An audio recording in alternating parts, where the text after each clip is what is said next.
En las últimas horas, la prensa independiente ha publicado algo que me parece extremadamente importante.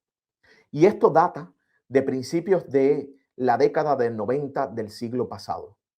Una seria acusación contra el dictador cubano Raúl Castro.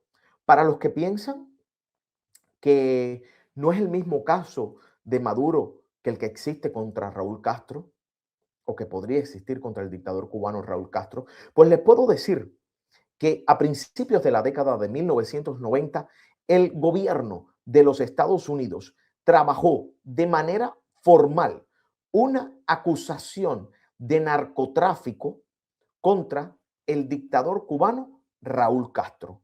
Lo llamó el conspirador en jefe en una operación que se llamó Hermanito.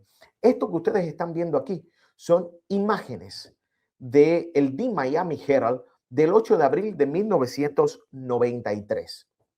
Desde entonces, el gobierno de los Estados Unidos está trabajando contra el dictador Raúl Castro, que lo llamó el conspirador en jefe. Y esto se trata de toda una investigación que realizaron las autoridades norteamericanas, y yo les pido que por favor usted vaya al sitio Cubanet y busque este artículo para que lo lea, para que se empape, para que sepa que en 1993, Raúl Castro fue investigado por narcotráfico por un jurado federal de Florida. Este suceso, que muchos han olvidado, fue documentado en la prensa de la época y años más tarde, en el 2000, fue tratado en una audiencia en el Congreso. Sin embargo, a pesar de la evidencia, la investigación fue archivada por la administración de Bill Clinton. Durante más de 3 décadas, el tema ha sido reducido a meras menciones a notas al pie. El 8 de abril de 1993, The Miami Herald reveló que fiscales federales del Distrito Sur de Florida habían redactado un borrador de una acusación penal que imputaba al gobierno cubano como una empresa criminal de delincuencia organizada, conforme a la ley RICO, a la ley que se hizo contra los mafiosos. Y allí se señalaba al entonces ministro de las Fuerzas Armadas, Raúl Castro, como jefe de una conspiración destinada a enviar toneladas de cocaína de carteles colombianos a través de Cuba hacia Estados Unidos. El documento, producto de meses de testimonio secreto ante un gran jurado, escuchen esto, identificaba a 15 altos funcionarios de la dictadura cubana como parte de la conspiración para facilitar el tránsito de cocaína del cartel de Medellín hacia Estados Unidos en los 80. Entre los nombres figuraba Raúl Castro, entonces ministro de las Fuerzas Armadas, descrito como el jefe de la conspiración; Abrantes, secretario personal; Abelardo Colomé Ibarra, el hoy ministro de la FARC; Manuel Piñero Barbarroja, que ya murió; Nelson Blanco; Rosa María Avierno Gobín, entre otros, que incluían al coronel Antonio de la Guardia, que fue fusilado tras la causa 1 del 89. Aquí se muestra todo el esquema, 15 altos oficiales. El borrador atribuía a esa red del movimiento de al menos 7.5 toneladas de cocaína. Describía un sistema sostenido en el tiempo, apoyado en el uso del espacio aéreo, puertos y rutas marítimas cubanas. La hipótesis penal, construida tras meses de investigación, formulada por fiscales federales, era lo suficientemente sólida como para haber sido considerada seriamente como una acusación formal. Sin embargo, la acusación, el indictment, nunca llegó. ¿Por qué nunca llegó el indictment?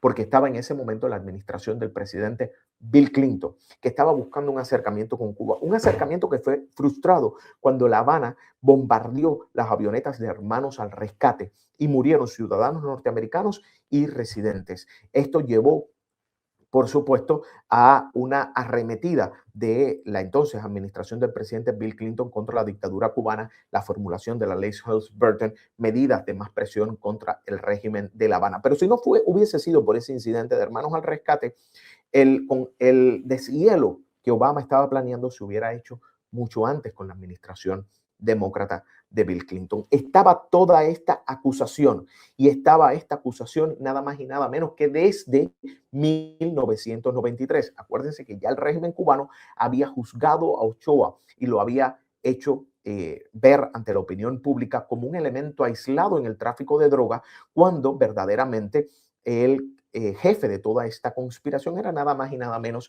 que el hermanito de Fidel Castro. The Miami Herald explicó entonces que presentar una acusación de ese calibre requería la aprobación directa del Departamento de Justicia. No era un caso ordinario, implicaba imputar penalmente a un gobierno extranjero en su conjunto, algo que recientemente había sucedido con Noriega en Panamá, acusado por un gran jurado federal en Miami y en Tampa en el 88 por cargos de narcotráfico, lavado de dinero y conspiración, lo que derivó en su captura tras la invasión en 1989. Desde comienzos de los 80 sigue Cubanet con este artículo. Diversos testimonios judiciales en Estados Unidos habían señalado contactos logísticos entre el cartel de Medellín y autoridades cubanas. Carlos Leder, cofundador del cartel de Medellín, declaró haber mantenido reuniones directas con Raúl Castro y haber obtenido facilidades para el tránsito de cargamento. A estas acciones se sumaban las conocidas relaciones del régimen con las guerrillas en Centroamérica, con la FARC, el ELN, todas vinculadas con el tráfico de drogas.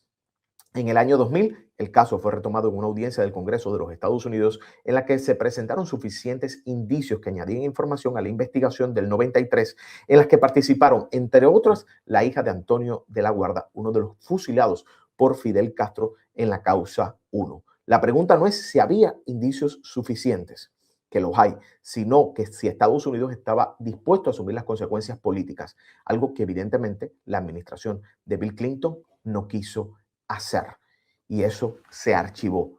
Si hubiese sido esta administración y si esta administración retoma este caso, por supuesto, están los argumentos suficientes para ir contra el dictador cubano Raúl Castro y toda esta cúpula. Recordemos que a Maduro no se lo llevaron de Caracas por ser un violador de los derechos humanos, que lo es, por robarse unas elecciones, que se las robó, por ser un dictador, que lo hizo. Se lo llevan bajo una acusación criminal de tráfico de drogas. Raúl Castro debería enfrentar el mismo camino y el mismo destino, y toda la cúpula de La Habana. Esto no es por ser el cártel de La Habana, esto es por facilitar el tráfico de drogas, algo que el régimen de La Habana ha negado constantemente, pero a las pruebas me remito y lo que dicen los propios traficantes que han sido condenados. Esto es parte de lo que ellos se han dedicado durante décadas. Así que ahí tenemos esta historia que agradezco a Cubanet, agradezco que lo publicara en Cubanet, pues Carolina Barrero, que hizo una excelente investigación y lo muestra, las conexiones cubanas con la droga. Hoy, cuando el debate internacional se centra en las acusaciones de narcotráfico contra altos funcionarios venezolanos y en la noción de narcoestado, este antecedente resulta ineludible. El caso de Nicolás Maduro suele presentarse como una anomalía, una degeneración reciente del poder, pero la historia sugiere una continuidad de prácticas, saberes y modelos de control que Cuba no solo desarrolló, sino que exportó, y exportó también ese tráfico de drogas. Así que quería mostrarles todo esto, todo esto para que lo tengan en cuenta, y por supuesto agradecerles a cada uno de ustedes que se está conectando, que está llegando, que está siendo parte de este espacio. Ellos siempre han negado su vinculación con el tráfico de drogas, pero desde el año 1993 está esta investigación. Y repetimos, lo que le faltó a la administración del entonces Bill Clinton es, o fueron, los pantalones, que parece que también se le cayó en la oficina oval al entonces presidente Bill Clinton, para presentar formalmente esta acusación. Las pruebas están, lo retomará la administración del presidente Donald Trump. Todo es posible, pero ahí están parte de los argumentos de todo lo que puede hacer Estados Unidos contra esa dictadura cubana en pos de preservar la seguridad nacional de los Estados Unidos. Así que vamos a estar leyendo sus comentarios. Gracias a quienes llegan. Saludos, plomo con los Castros. Ya entró esa dictadura, tiene que caer. Trump irá con las pruebas en sus manos. Patria y vida. Saludos para ti. Ya Cuba está bombardeada, y no fue por los americanos. Cuba está bombardeada desde hace más de 60 años por esa narcodictadura, por esa dictadura sucia, que oprime a un pueblo, que tiene a un pueblo literalmente en la miseria, que tiene a un pueblo sufriendo por culpa de cada una de las acciones que durante 67 años ellos han tomado para eliminar la libertad de expresión, para eliminar el desarrollo, para eliminar todo lo que huela a progreso en Cuba. Vamos a leer algunos de sus mensajes. Mi gente que está ahí conectada en el TikTok, continúo en mi canal de YouTube, Daniel Benítez News. Nos vemos ahí.